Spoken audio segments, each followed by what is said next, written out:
दीजिएगा पधार कर। और इसी इसी सुंदर क्रम को आगे बढ़ाते हुए हमारे पश्चिमी उत्तर प्रदेश इकाई के संरक्षक और गोष्ठी की अध्यक्षता कर रहे, आंखें भरकर सुन रहे हृदय भरकर सुन रहे श्री मृत्युंजय साधक जी से मैं अनुरोध करती हूँ, जिन्होंने राममयी रचना को एक साधक ने, एक कवि साधक ने बहुत ही इतनी भक्ति भाव से सुना कि आंखें चलचला रही हैं उनकी। और मैं अनुरोध करती हूँ कि अपना अध्यक्षीय उद्बोधन देते हुए आप अपना काव्य पाठ करें। श्री मृत्युंजय साधक जी, स्वागत है। स्वागत है भाई। स्वागत। वाणी को नमन, प्रबुद्ध मंच को नमन। मुख्य अतिथि आशा साहनी जी की इन पंक्तियों से अपनी बात शुरू करता हूँ। आभा साहनी जी दीदी, आभा साहनी जी दीदी, इनकी आभा से तो बिल्कुल आंखें अभी तक बरस रही हैं। और वो पंक्तियां कि अंबर से भी हो रही पुष्पों की बौछार, हमारे राम आ गए। और वहां से बात शुरू करता हूँ। किस तरह से आज मैं बता रहा हूं कि मतलब इतनी अच्छी गोष्ठी आज जो हुई है ना, कभी नहीं हुई थी। तो सभी ने अपना उत्कृष्ट पाठ किया है, सबने अपना सुंदर वाचन किया है, अपने गीतों को पढ़ा है, नए भाव आए, तरह तरह के आनंद आ गया है और आंखें भर रही हैं। तो बहुत जल्दी से अपनी बात शुरू करूं और वहीं खत्म करूं, फिर अपनी रचना पर आऊं। इसके पहले मैं बताऊं कि बिटिया शीतका शर्मा ने बड़ी अच्छी बात कही कि मिलने आओगे क्या, कुछ सुकून चाहती हूँ। दो रचनाओं से माध्यम से उसने जो आवाज दी, उसमें आज के परिवेश को और स्नेह को आमंत्रित किया, स्नेह को स्वर दिया। उसके बाद सरिता गर्ग सरी जी ने हम राम कृष्ण की धरती के हैं। उसके बाद मारीच और मृगनयनी सा, राम का प्रिय मारीच है, किस तरह से मारीच के को जो मोक्ष मिला उसकी तरफ भी इशारा किया। ये बहुत बड़ी बात है। हमें जीवन में वो तमाम पहलू होते हैं जिनको सोचकर हृदयंगम करके हम अपने जीवन को और सुफल कर सकते हैं। और विभा भटनागर जी बहुत शानदार रचना के माध्यम से प्रिय तुम्हारे मन मंदिर में प्रेम का गीत सुनाने को, बड़ा सुंदर ये गीत का वाचन किया उन्होंने। और डॉक्टर राजेश श्रीवास्तव जी बहुत बहुत सुंदर उन्होंने श्रृंगार के छंद पढ़े और दीपावली पर उन्होंने बहुत सुंदर गजल पढ़ी। नैन लड़े हैं नैन अड़े जब, क्या सुंदर अनुप्रास के माध्यम से अपनी बात कही उन्होंने। और फिर विनय विक्रम जी की तो बात ही अलग है, गजब उन्होंने पढ़ा कि कुछ धागों से मन जुड़ता है, कुछ से है तन का जुड़ना, कुछ आंखों से मुस्काते हैं, कुछ उनसे चाहे बहना। बहुत फ्रेज वाइज उनकी रचना थी और बिल्कुल जो अर्थ को धीरे धीरे खोल रही थी और अंदर तक हम लोग गीतों में प्रवेश कर रहे थे। बहुत सुंदर रचना पढ़ी। और डॉक्टर अंजू सुमन साधक का कहना,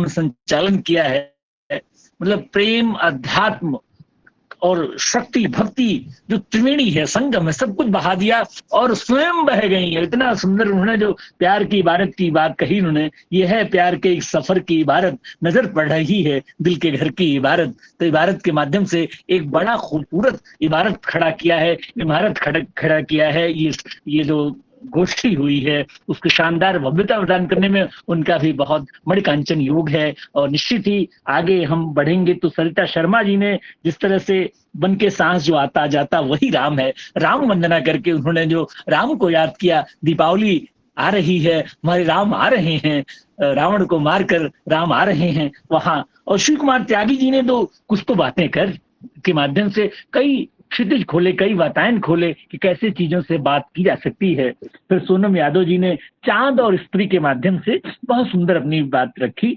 चांद किस तरह से कई अर्थों में रंजित होता है उसको उन्होंने बात कही। और स्त्री के बारे में जो उन्होंने बात कही, निश्चित ही स्त्री विमर्श को एक सुंदर रेखांकित किया उन्होंने। उसके बाद प्रवीण मुटरेजा जी ने भी बहुत शानदार उन्होंने अपनी बात कही।